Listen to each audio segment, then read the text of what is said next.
আউযু বিল্লাহি মিনাশ শাইতানির রাজিম বিসমিল্লাহির রহমানির রহিম। অস্পর্শনীয় সম্পত্তি intangible asset, goodwill, copyright, patent, brand আর ট্রেডমার্ক। এর মধ্যে প্যাটেন্ট পর্যন্ত হয়ে গেছিল নাকি? তিনটা হয়ে গেছে না? ব্র্যান্ড আর ট্রেডমার্ক বাকি আছে। তাহলে 1 2 3 আমরা গত ক্লাসে শিখাইছি, আজকে 4 নম্বর শিখতে হবে। ব্র্যান্ড 14 সালে এসেছিল এই অঙ্কটা।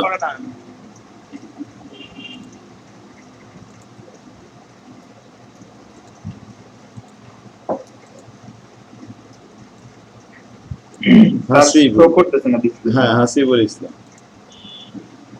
এখন intangible asset of brand on January 1, 2019 Islam company purchase a 10 year sublease on warehouse for 3 lakh টাকা। 3 লাখ টাকা অ্যাডভান্স করে 10 বছরের জন্য লিজ নিয়েছে ইসলাম কোম্পানি। একটা গোডাউন লিজ নিয়েছে, গোডাউনে মাল রাখতে হবে। ইসলাম কোম্পানি উইল অলসো পে, তাকে আরো প্রদান করবে অ্যানুয়াল রেন্ট, বাৎসরিক ভাড়া 60,000 টাকা। প্রতি বছরে 60,000 করে ভাড়া প্রদান করবে। Islam company immediately incurred cost of 2 লক্ষ টাকা। বলছে যে যখনই গোডাউন নিয়েছে তারপরেই সে গোডাউনটা এখন উপযুক্ত, ব্যবহার উপযুক্ত করে গড়ে তুলতে গেলে তার পিছনে ব্যয় হবে কত? 2 লাখ টাকা for improvement of the warehouse such as light fixtures, replacement of a cleaning heating system, the cleaning heating system and loading log এগুলো করতে সিলিং মিলিং লাগাতে 2 লক্ষ টাকা ডেভেলপমেন্ট কস্ট হবে নাকি? তাহলে 3 লক্ষ টাকা অ্যাডভান্স ভাড়া দিল, আবার 2 লক্ষ টাকা, তাহলে 5 লক্ষ টাকা, আবার প্রতি বছরে দেবে 60,000 করে। সবই তো ভাড়া পারপাসে চলে যাবে। একটা বিল্ডিং ভাড়া নেছে মাত্র। The improvement have and the estimated life of 10 years, জীবনকাল 10 বছর, and no residual value, কোনো salvage value থাকবে না।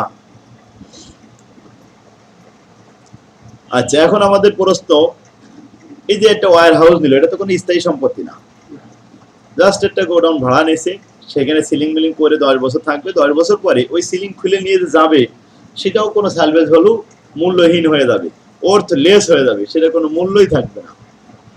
Record, prepare the entry to record, এখানে বলছে the payment for the sublease on warehouse, ওয়্যারহাউসের জন্য কয় টাকা প্রদান করেছে এটা কি করো, এন্ট্রি দাও। প্রিপেয়ার দ্য এন্ট্রিজ, জাবেদা দাও। প্রথমে প্রদান করেছে 3 লাখ টাকা, এর জন্য জাবেদা হবে leasehold property debit cash credit. Number 2, the rent payment for first year, প্রতি বছরে 60,000 টাকা পেমেন্ট করতে হবে। তার মধ্যে first year rent expense debit cash credit. C number, payment for the improvement,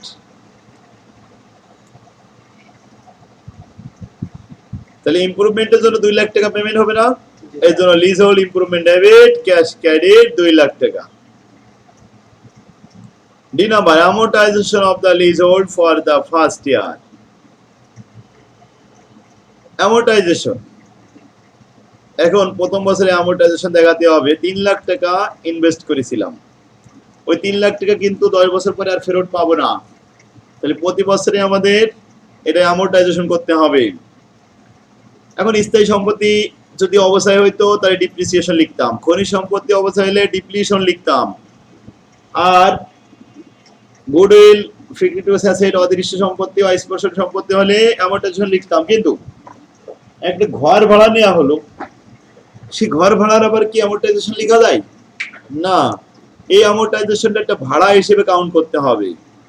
সুতরাং আমরা ডি নম্বরে যে ভাষাটা ইউজ করব সেটা লিখতে হবে rent expense debit leasehold property credit. 3 lakh টাকা 10 বছর সার্ভিস পাবো, তাহলে প্রতি বছরে তো 30,000 টাকা 10 দিয়ে ভাগ করে, বাস okay, lease rent expense debit leasehold property credit.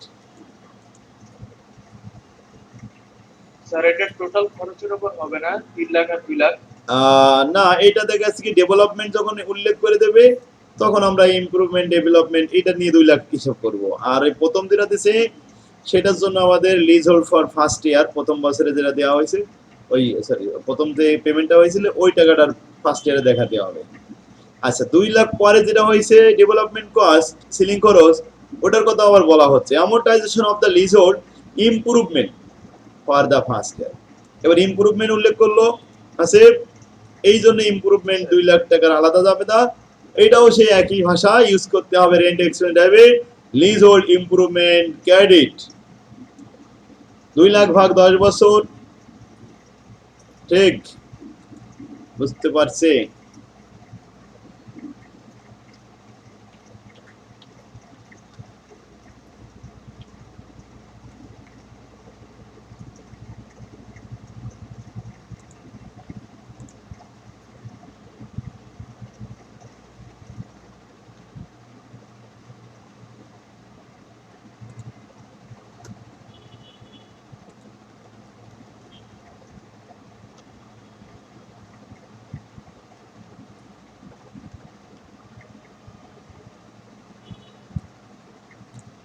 মার্কটা একটু ছোট করে দিলাম।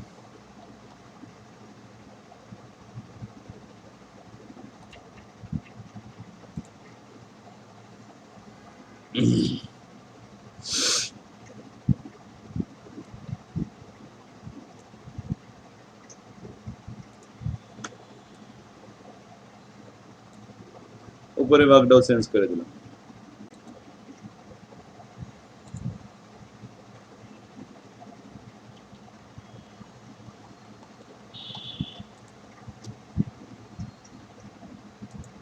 ওকে,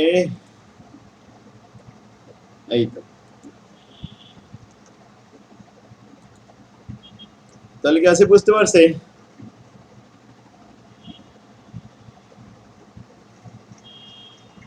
এরপরে বসে ট্রেডমার্ক। ডাক্তার শেরালিস ইনকর্পোরেশন স্পেন্ড 1 লক্ষ টাকা in attorney fee, registration fees, design cost, consulting fees and other cost while the developing the trade name. It's the new product, the main bean machine as prepared the journal entry to record the 1 লক্ষ টাকার expenditure and the first year amortization using the 10-year life. আচ্ছা এখানে ব্যয় করেছে কত? 1 লক্ষ টাকা। 1 লক্ষ টাকা registration fee, ডিজাইনে নামে যাবে খরচ হয়েছে, আদার খরচ খরচ সব মিলায়। আর প্রিপেয়ার দ্য জার্নাল এন্ট্রি, এটা আবার জার্নাল দিতে হবে। প্রথমে 1 লাখ টাকা যে ব্যয় হয়েছে ওইটা যাবে না। আর ফার্স্ট ইয়ার অ্যামোর্টাইজেশন 10 বছর যদি এটা চলে, এই লাইসেন্সটা 10 বছর ইউজ করা যাবে। তাহলে 10 বছরে কত? তাহলে trade name debit cash credit 1 lakh টাকা, আর trade name expense amortization expense debit আর ট্রেড নেম ক্রেডিট 10,000 টাকা। 1 লাখ 10 দিয়ে ভাগ করে দিলাম, ঠিক আছে না? এই হচ্ছে ট্রেডমার্ক। ট্রেডমার্কের জন্য যে লাইসেন্স করা হয় ওটা 10 বছরের জন্য, 5 বছরের জন্য, 1 বছরের জন্য দেওয়া হয়।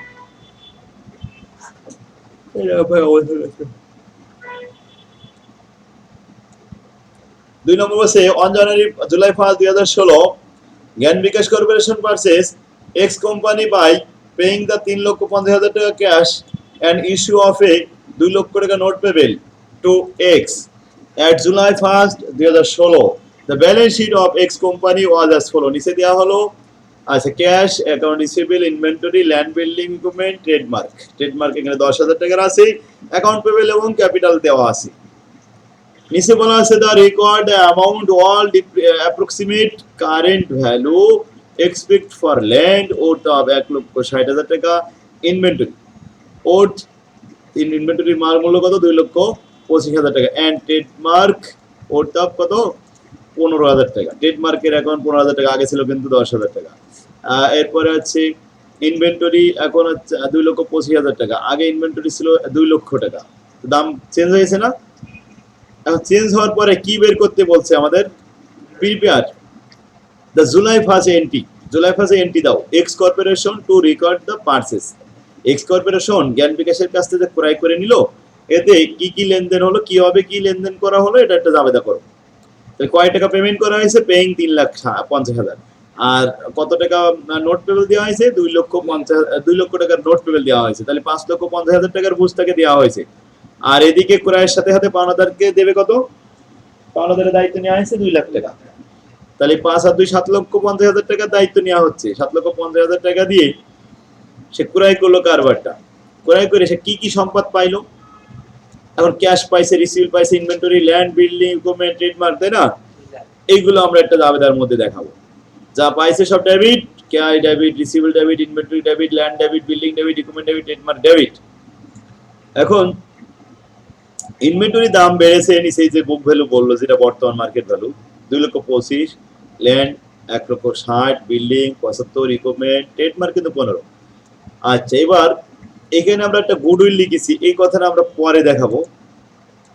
প্রথমে আমরা ক্রেডিট পাশে দিয়ে দেবো অ্যাকাউন্ট পেবল 2 লাখ টাকা দিতে হবে, নোট পেবল 2 লাখ টাকা দিতে হবে, আর ক্যাশ দিয়েছি 3,50,000। এইগুলো যোগ করে দেখি যে আসলো 7,50,000 টাকা। এবার সম্পত্তি যোগ করে দেখলাম 7,50,000 মেলে না। তাহলে আমরা যা পেইড করেছি তার থেকে কম পেয়েছি। যে কয় টাকা কম পেয়েছি ওই কয় টাকা আমাদের লস, সেটার পরিমাণ কত? 65,000 টাকা। যেটা লস হয়েছে ওটাই আমাদের গুডউইল। লাভ হলে কি হয়? রিজার্ভ।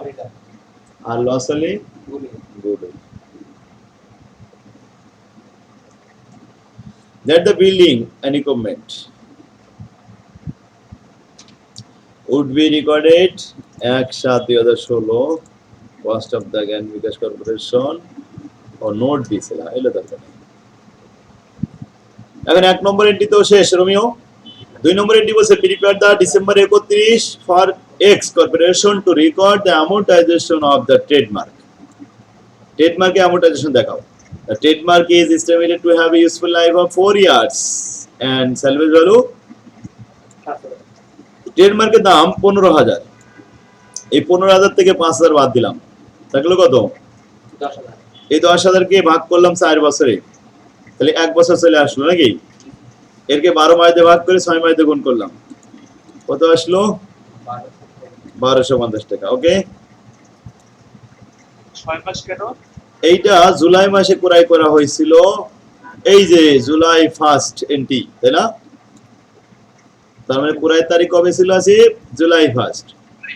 তাই জুলাই থেকে শুরু করে ডিসেম্বর পর্যন্ত 6 মাস, অ্যামortization 6 মাস।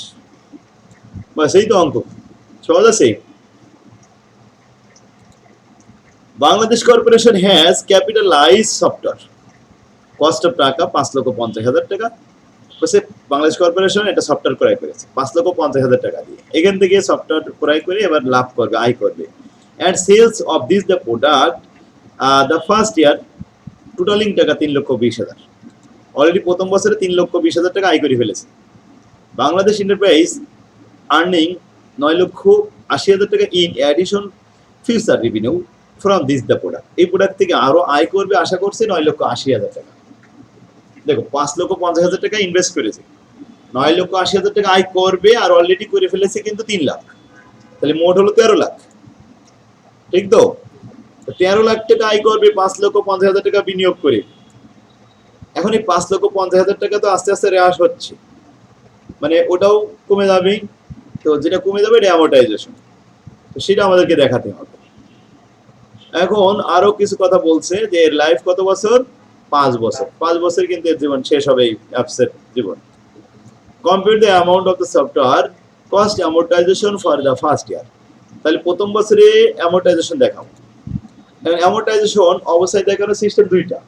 একটা স্ট্রেট লাইন 5 বছর দিয়ে ভাগ করে ফেলবো, 5,50,000 কে একবারে আমাদের প্রতি বছরের অবস্থায় চলে আসবে, এটাকে বলে স্ট্রেট লাইন, সরলরেখী পদ্ধতি। আরেকটা পদ্ধতি হলো পার্সেন্টেজ মেথড, শতকরা আয়ের উপরে একটা হার।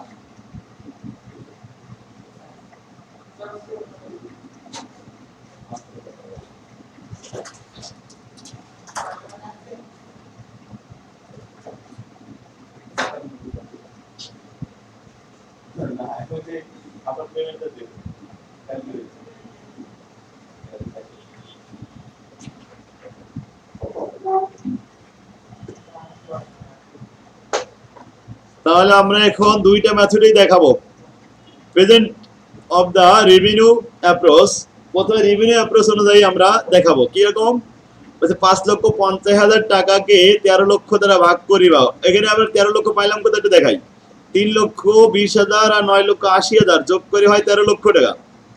যদি আমি সারা বছর মানে এর লাইফে 13 লক্ষ টাকা আয় করতে পারি, তাহলে 5,50,000 ভাগ 13 লক্ষ গুণ আয় হয়েছে কত আছে 3,20,000। তো 3,20,000 দিয়ে গুণ করলাম, তো 3,20,000 টাকা আমাদের আয় করতে কত টাকা অ্যামortization হয়েছে 1,35,385 টাকা, ঠিক না? এই একটা পদ্ধতি। আরেকটা পদ্ধতি কি, স্ট্রেট লাইন 5,50,000 ভাগ 5 বছর, প্রতি বছরের অবস্থায় অ্যামortization 1,10,000 বাৎসরিক হিসাব করে। হ্যাঁ, একটা হয়েছে 1,35,000 আর একটা হয়েছে 1,10,000। আচ্ছা, তার মধ্যে ছোটটাই তো ভালো, অ্যামortization ইজ এখানে একটু মিস্টেক হয়েছে, 1,10,000 লিখতে হবে। অ্যামortization হ্যাঁ ছোটটাই গ্রহণ যেত, 1,35,000 আর 1,10,000 এর মধ্যে ছোট কোনটা 1,10,000, তাহলে এটাই আমাদের অ্যান্সার। আসলে অ্যান্সার দুটোই, তার মধ্যে যেটা ছোট সেটা শো করে দেখাতে হয়, আর কিছু না।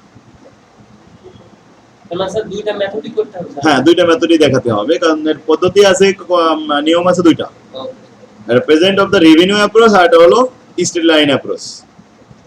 দ্বিতীয়টা একই অবস্থা, জিম কোম্পানি কর্পোরেশন এই কত টাকাতে কিনেছে 8 লক্ষ টাকা দিয়ে। আচ্ছা, এখান থেকে প্রথম বছর আয় করেছে 5,20,000 টাকা, এখন আয় করতে পারে 10,80,000 টাকা, তাহলে মোট হবে 16 লক্ষ টাকা। তো 16 লক্ষ টাকা আয় করবে 8 লক্ষ টাকা ইনভেস্ট করে, তাই তো? তাহলে আমরা amortization expenses by the present of, আচ্ছা কি লিখেছি, রিডিম অ্যাপ্রোচ। রিডিম অ্যাপ্রোচ বা রেভিনিউ অ্যাপ্রোচ একই। তো প্রেজেন্ট রিডিম অ্যাপ্রোচ 5,20,000। ও, আমি আবার এরকম ভাবে ভাগ করেছি। আচ্ছা, ভাগ এরকম না করে 8 লক্ষ ভাগ 16 লক্ষ গুণ 5,20,000, কি ক্লিয়ার না? কত আসবে রমিও? 2,60,000। হ্যাঁ, এখানে আমি যে ভাগটা করেছি সেটা বলি, 5,20,000 কে আগে ভাগ করে নিয়েছি 16 দিয়ে, কোনো ব্যাপার না, এটা একই কথা। তুমি যদি ওইটাও করো তাহলে উত্তর একই আসবে, ঠিক? আর চারটা আছে স্ট্রেট লাইন। স্ট্রেট লাইন আইসকল কত বছর? 4 বছর, ঠিক আছে, 4 দিয়ে ভাগ করে ফেললাম। এর মধ্যে ছোটটা না বড়, আচ্ছা বড়টা শো করেছি, আগেরটা বড়টা শো করলে ছোটটা বড়টা অ্যামortization কোডটা দেখো, মানে এটা কোনো ব্যাপার না, হ্যাঁ একটা শো করলে হবে যে আমরা কোম্পানি যেটা ফলো করে আর কি।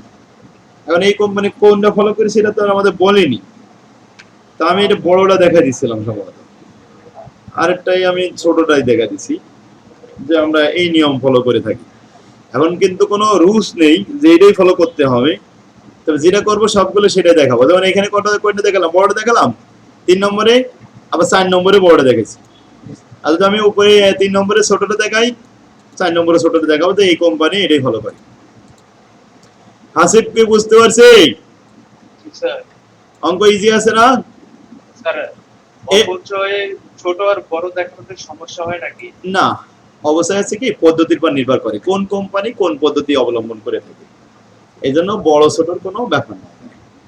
ঠিক আছে, আমরা হয়তো এখানে বড়টা ইউজ করতেছি, আমি সবকটা বড় দিছি এখানে। দেখো 18 সালে যেটা সিলেক্ট করেছি 6 নম্বর অঙ্ক, রূপালী কর্পোরেশন, এখানে 7 লক্ষ টাকা ইনভেস্ট করেছে, একটা সফটওয়্যার ক্রয় করেছে, সেখান থেকে আয় করেছে 4,20,000, আরো হতে পারে 9,80,000। এই আসছে অঙ্কটা, পরীক্ষার হলে আসছে, হ্যাঁ 2018 সালে, 4 বছর আয়ুষ্কাল। এখন যোগ করে দেখলাম 14 লক্ষ টাকা হবে। 14 লক্ষ টাকা দিয়ে 7 লক্ষকে ভাগ করে 4,20,000 দিয়ে গুণ করলে প্রথম বছরের অ্যামortization 2,10,000। আর যদি আমি স্ট্রেট লাইন অনুযায়ী 4 বছরতে ভাগ করি 1,75,000, বাস ওকে, এটা অ্যামortization ফর দ্য ফার্স্ট ইয়ার দেখা দিলাম। কে রমিও, ইজি না এই ফরম্যাটটা? অনেক ইজি, হ্যাঁ আলহামদুলিল্লাহ। এই তো, তাহলে বুঝতে পারলে যে অঙ্ক পারবো ইনশাল্লাহ, তাহলে তার কোনো কথা নেই।